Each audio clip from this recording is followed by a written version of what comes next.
14 বছর বয়সে দুর্ঘটনায় মা মারা গিয়েছিলেন সিয়ামের। সেই বেদনায় উপশম হতে পারেননি তার শিক্ষক বাবা, বরং কঠিন শাসনের ফলে দুজনের মধ্যে তৈরি হয় দূরত্ব। প্রেমিকা দিঘির কাছ থেকে পেয়েছেন শুধুই আশ্বাস। একদিন দিঘিও ছেড়ে যান সিয়ামের হাত। প্রেমিকার প্রতি, পৃথিবীর প্রতি একরাশ অভিমান নিয়ে শহর ছেড়ে দূরের এক মফস্বলে চলে যান সিয়াম। তার খাওয়ার ঠিক নেই, পোশাকের ঠিক নেই, সুরতের ঠিক নেই, রীতিমতো এক জঙ্গলিতে পরিণত হন তিনি। একদিন তার জীবনে এসে হাজির হয় পাখি নামের একটি মেয়ে। সেও শহরের ইটকাঠের মনুষ্যত্বহীন জীবনের ঠোকর খেয়ে হাজির হয় সিয়ামের ডেরায়। 8-10 বছরের এই শিশুটি সিয়ামের ভরসা ফিরিয়ে আনে মানুষের প্রতি। আবার সিয়াম ভালোবাসতে শেখেন। তার প্রতিবেশী ইন্টার্ন চিকিৎসক শবনম বুবলি পছন্দ করেন পাখিকে আর তার জঙ্গলি সিয়ামকেও।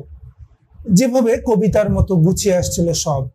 সিয়াম, বুবলি ও নৈরিতার জীবন কি হবে তেমনই কবিতার মতো, নাকি বিবেকহীন সমাজ তাদের ডানা ভেঙে দিতে চাইবে, বন্দি করতে চাইবে অমানবিকতার খাঁচায়?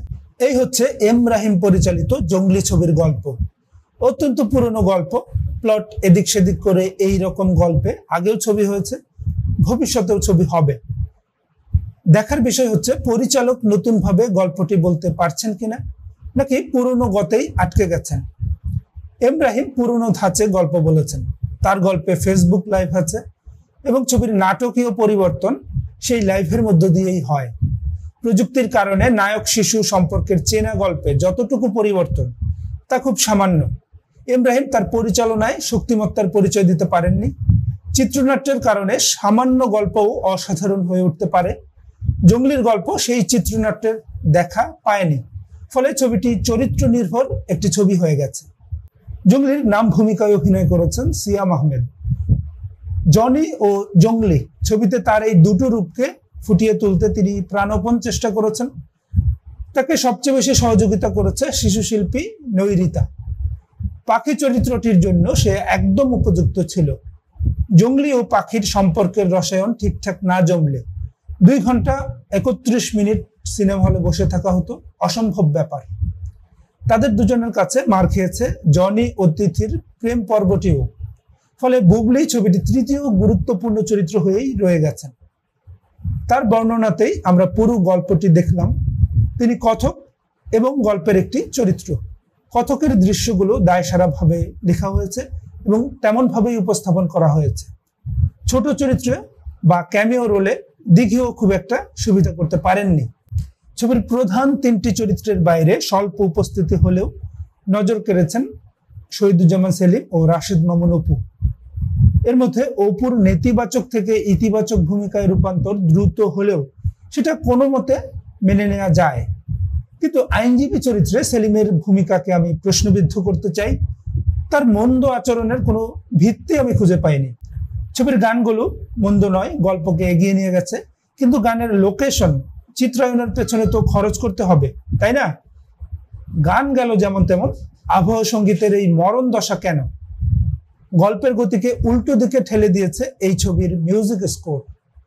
গানের চিত্রায়নের কথা বলছিলাম। একইভাবে প্রোডাকশন ডিজাইনেও প্রযোজক কৃপণতার পরিচয় দিয়েছেন। শুধু আদালতের সেটটির কথাই ধরুন। সেট এমন হলে কি দর্শককে বোঝানো সম্ভব যে এটি একটি চাঞ্চল্যকর মামলার আদালত? পরিচালক এম রাহিমের প্রথম ছবি ছিল শান। সেটি ছিল একটি অ্যাকশন ছবি। তার এই ছবিতেও রয়েছে 2টি অ্যাকশন সিকোয়েন্স। সেগুলো একেবারে মন্দ নয়, কিন্তু সেগুলো না থাকলেও বা ছবির কি ক্ষতি হতো?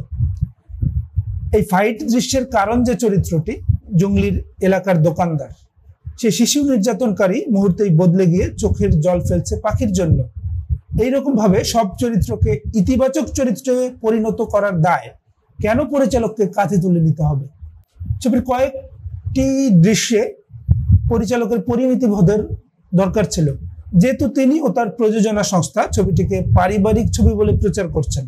তাই দিঘির ছবির ওপর সিয়ামের প্রস্রাবের দৃশ্য এবং পাখির সামনে বুবলির সঙ্গে সিয়ামের ইঙ্গিতপূর্ণ রসিকতার দৃশ্য দুটো ছবিতে রাখা ঠিক হয়নি।